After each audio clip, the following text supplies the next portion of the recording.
everyone, and welcome back to my channel. Today we are going to go over the books that I read in February while sporting my natural hair with all these curls. Are we digging it? Do we like it? It's kind of crazy. I'm about 2/3 of my way in growing all my natural hair back out. This is all the straight perm that I used to have, the chemical straight perm.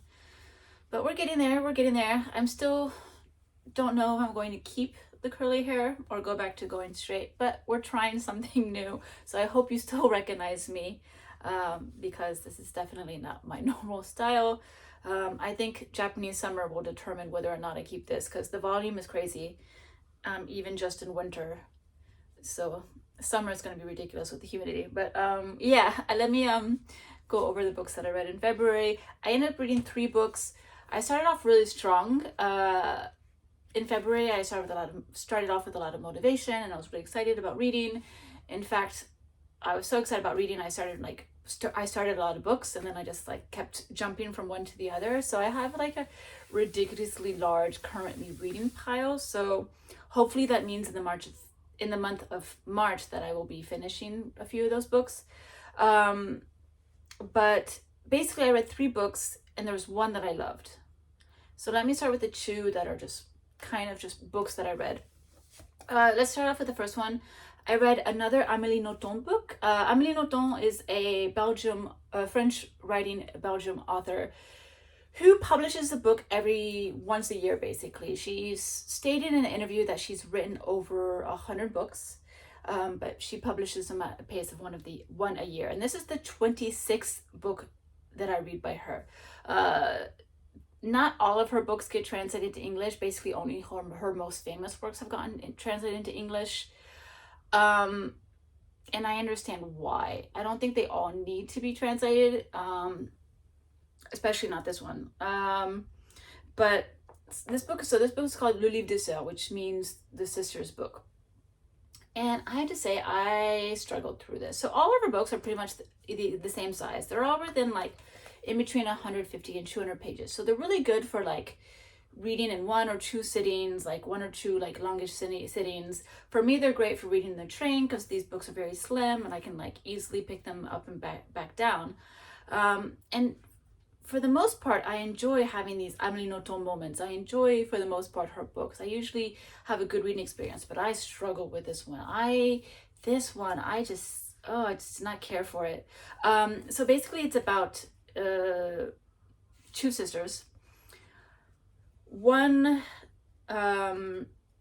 the oldest sister basically was born, and she's kind of like the typical Amelie Nothomb protagonist. Very quirky, very intelligent, very against the grain, against the mold.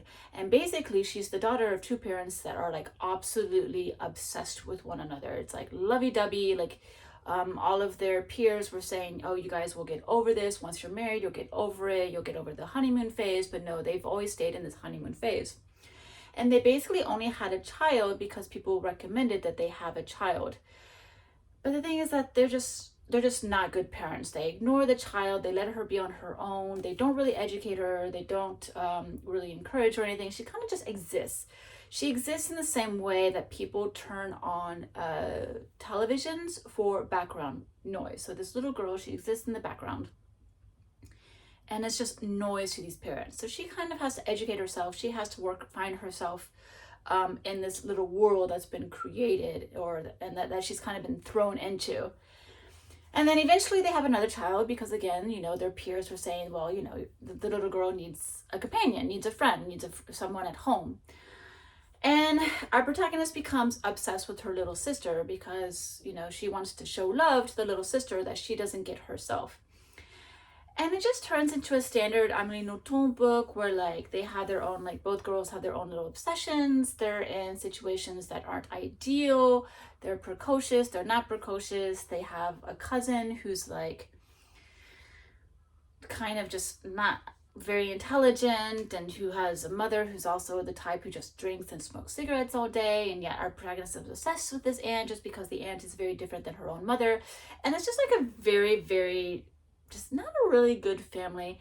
And the thing is that the thing about this book is that Amelie Nothomb, for the most part, tends to write like two types of books. One are the books that are my favorite, and those are her semi-autobiographical books. Now, Amelie Nothomb was raised in Japan for quite a while when she was quite young. In like basically the development phase, she was raised in Japan, and then she went back again once in her adult life to work there before discovering that Japanese society just wasn't made for her. But she's always had this obsession with Japan, and those books I adore. I really, really love them. There's a lot of things you can connect with, you can understand experience, even though my experiences are very different from hers. I can still understand, what she went through, etc., etc. And those books for me are quite interesting. Then she has her other books where it's basically character explorations, and they're always quirky, precocious, highly intelligent, autistic, like just sort of like all over the place.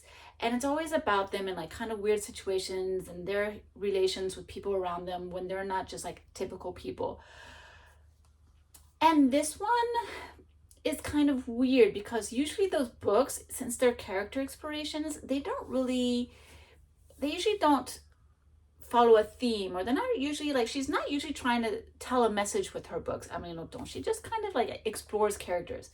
And in this one though, like it kind of felt like she's trying to push a message there, and it wasn't really working for me. I was trying hard to grasp what it was. At one point, I mean, this book is called The Book for Sisters, or The Sisters Book, The Book of Sisters, but it actually almost ended up, for the most part, being a book about the parents.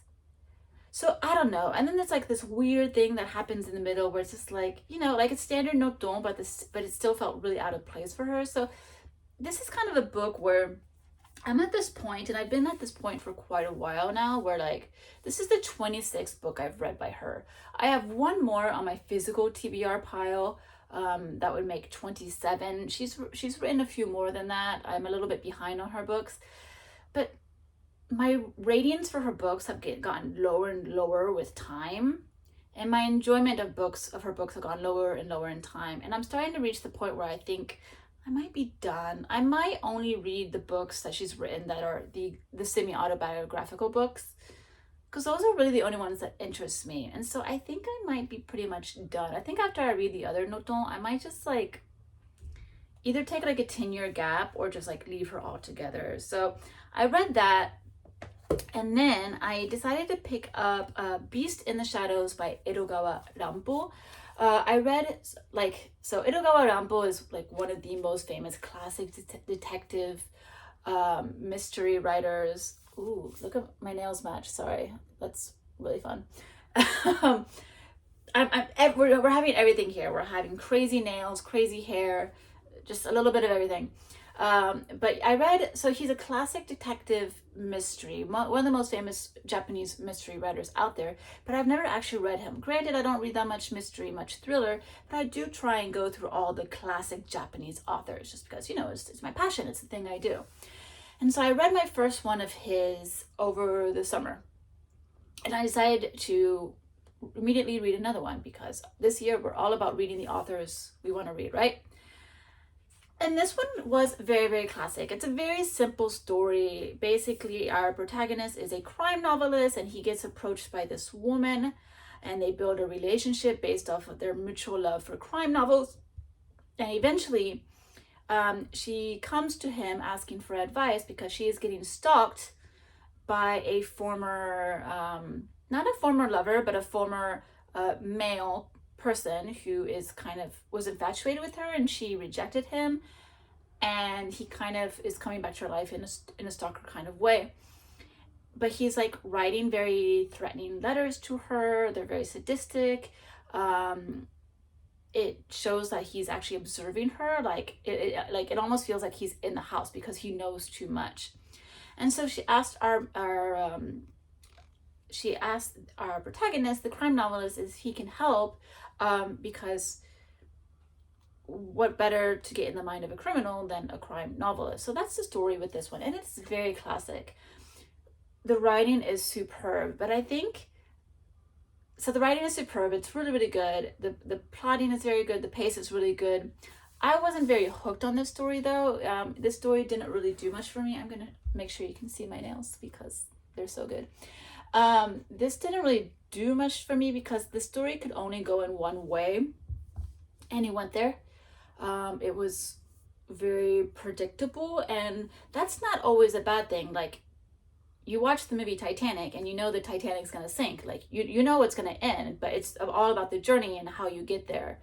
But for me, even the journey was predictable. Even the journey, the type of conversations they had, the plot elements, the supposed twists, all of it was predictable. So the journey wasn't as fun as it could have been, even though this is really well written. So that's kind of how I feel about this. I'm still gonna read more Ranpo as I get my hands on him, and keeping in mind that he's a classic author. So he's one of the people who originated all of these plots that now as modern readers we're just almost too used to, so they might seem trite and boring to us.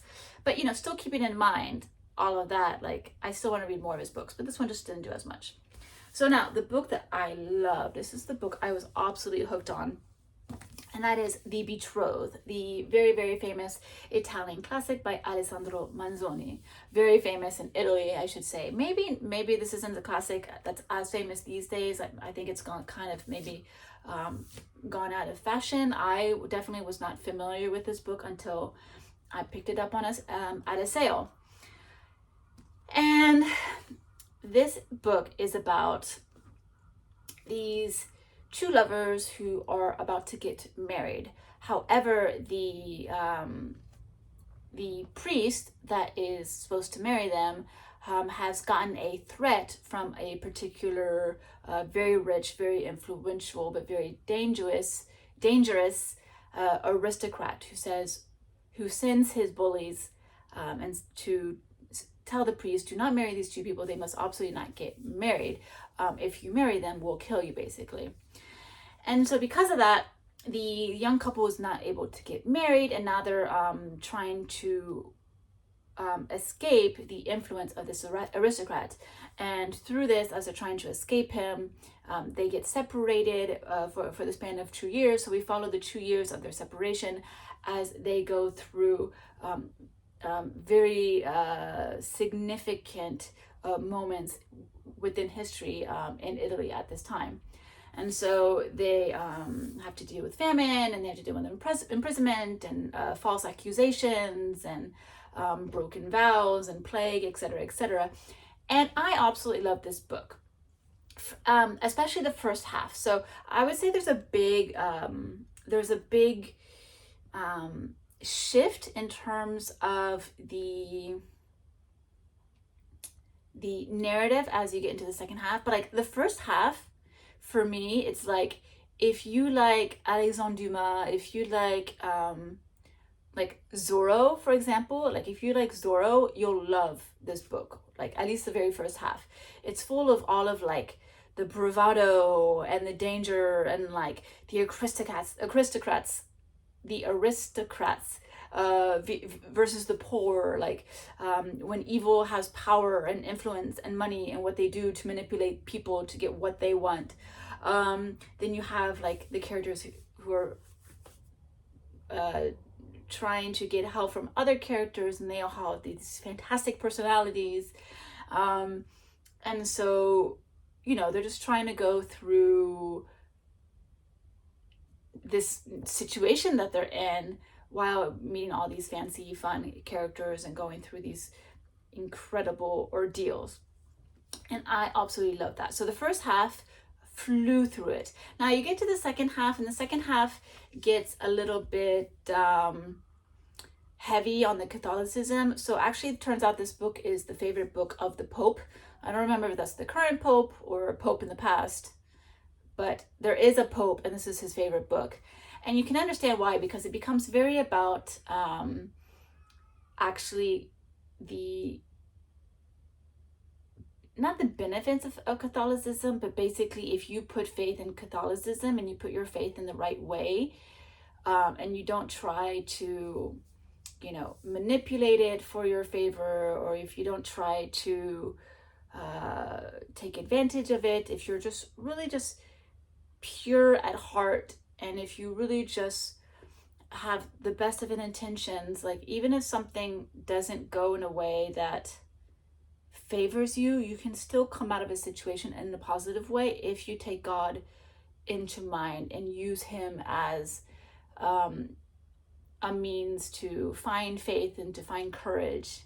And for me, I'm not a religious person at all. I'm not a spiritual person at all and whatnot. But it was so well done, and it's so just very, very good. And it does still combine all of the amounts of like treachery and greed and all of that makes it more interesting at a character level for me, especially since I love books about hypocritical priests. And the first priest that denied the marriage in the first place, his character, Don Abodio, I believe was his name, his character was just so fantastic because he was the typical, priest that follows God, but only if God is continuously behind him. He's full of hypocrisy. He's very selfish. He only cares about himself and his own safety. And he definitely gets a bit of a verbal whooping later on via like the actual like good Catholic priest. So it's all in good fun. It was a fantastic adventure. It was a fantastic book. Every character is so good. The writing is superb. Like there's no detail that's missed. There's no introduction of a character to have a convenient moment and then you just dump him because they're no longer necessary. No, every character is necessary. They come in, they come out as would be considered standard for just people living through life and living through the situation and sort of like, what's kind of considered a small world, right? So everything just made really good sense. It had really good humor. It had a good sense of adventure. It had a good sense of, will they get back together? Won't they get back together? It really keeps you on your feet with anticipation and just a really, really like surge of emotion that just really wants you to turn the page. So I absolutely love this book. Now, I am holding the Penguin Classics edition, which is translated by Bruce Penman, but I actually did not read this copy. I know it's silly, but I ended up reading this book as my PDF book that I read at work when I have some downtime. And that book was the free version that comes from, that's on the Project Runway, not Project Runway. I love Project Runway, but no, not Project Runway, Project Gutenberg. And Project Gutenberg is able to exist because it uses, it only has books that are out of copyright with translations that are out of copyright. So the version on Project Gutenberg that I read was an older, I believe, translation from like 1840. Or something of the like. It's a quite old translation, while this one is quite more modern. This one is from 1972, and there's actually a new translation that's even newer than this Bruce Penman translation. So that might be something you're interested in. So I have I read the older translation, and there are definitely differences. Every once in a while I would compare the pages, and there are differences. I mean, just from the character names, the version that I read, the main female protagonist of the couple, her name is Lucy. In the Bruce Penman edition, her name is Lucia. And then the version that I read is considered slightly abridged. It's very, very long, but they're just like little sentences that are cut here and there that are they're just like missing little bits, and like certain things are translated that maybe now with our modern configurations, and now that we've sort of unified what we consider to be the correct translation of something, for example, a character name or the event, a particular event, etc., because of that you have differences in that. So let me read briefly what the translator writes. There are several previous translations of the book into English, but all of them leave something to be desired in method or accuracy or both. The first translation and several subsequent English versions or based on the first edition of 1827 rather than the revised and definitive edition of 1840. Some of them have been extensively and badly cut, or use pseudo-archaic jargon for the dialogue, falling into the very trap that the original was the first to avoid. So for me, reading that, I agree with obviously a few of the cuts. There's a little bit, there's questions of revision, like pre-revision, post-revision, even just reading like the last page, the last 3 tiny little paragraphs, which are basically just 3 sentences, but it's cut off as paragraphs. Those are not in the version that I read. So I think it would be, if you really, really love this book, I think it would be interesting to read the different translations and get a feel for what you like, what you prefer. In terms of archaic jargon, if he is referencing the version that I had, I actually love when a book has archaic jargon, because it just feels of its time. It just feels correct. There are a few times in this translation where I read over it and I'm like, no, I kind of prefer the version that I read, to be honest. So I think there are pros and cons to any of the translations you're going to get, which is very typical in that sort of industry.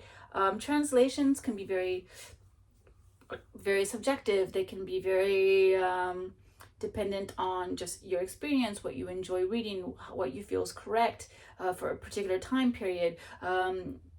Just if you prefer like a more modern text or a more ancient text, it's all subjective. And unless there's like an obvious error, I don't think there's really anything that's like wrong about any translation. It's just about feeling and how you connect to it. So that's just something you need to know, that if you want to buy this book, definitely just explore the translations and get a feel for what might be your preference within your preferences. So there we are. Those are the 3 books that I read. So one I absolutely love, The Betrothed, and the other 2 are like happy to read, but not as memorable, with the idea that for the Amelie Nothomb, I think it's about time for me to give up on her. In terms of my currently reads, I have like 2 Japanese language books on the go, because one I was reading, and then the other one my friend gave me as a birthday present, and I thought, I kind of want to read this right away since it's a birthday present. Like, I want to like be able to tell my friend like, hey, I enjoyed this, or I didn't enjoy this. Like I want to be able to do that. Although both of them, for some reason, my pace is really slow right now, like super, super slow. I am getting quite bogged down with both of them. Like they're really interesting. Well, one of them, I'm really, really having fun with them. The other one, I don't know how I feel about it right now, but I'm just getting really bogged down by the reading of those. I have one nonfiction that I'm reading. It's not my top priority for reading, but I am enjoying it. I just haven't been doing that. Then I started my next PDF book. So I'm just kind of in the middle of everything. I'm kind of like wiffle waffle between a few things, not really particularly connecting to one thing, not particularly like motivated and sort of, if any, like in any specific direction. So yeah, we'll just see how things go. I do have one thing to tell you guys about. So the 2 Edogawa books are out. The prize-winning books in English translation, they're out. The first one is May You Eat Delicious Meals, or May You Have Delicious Meals. That one came out, so definitely pick that up. And then and then on March 6th, so in a few days, 4 days, the other one, The Hunchback, is coming out. It's getting released. So definitely go to your bookstore and pick those 2 up if you're interested in reading the 2 Edogawa Prize winners in English translation. So pick those up. And then I guess for the last announcement, for those of you who read, but who watched my manga Wrapup for 2024, I did mention that I wasn't planning on buying manga this year, most likely, except that I do need another soccer manga. And then I was considering the next soccer manga that I want to buy, and that happened. I bought it. So let me show you what I got. It's a lot. It is 49 volumes of the manga series B Blues. So there we go. Look forward to this being one of the next soccer manga series I read, because I've pretty much am out of what I already have, except for a few up top here, but they're smaller series, so I wanted another like big one, another big juicy fat series. And this is a complete series. It is finished and completed, which is why I ended up going for this one. So yeah, very exciting for that. That was a really fun purchase this past week. And it's also the reason why I'm not supposed to go to the used bookstore, because this happens. But I said it was going to happen. I prepared for it, and we're going to have fun with it. So anyway, thank you so much for watching, and I will see you again in my next video. Bye.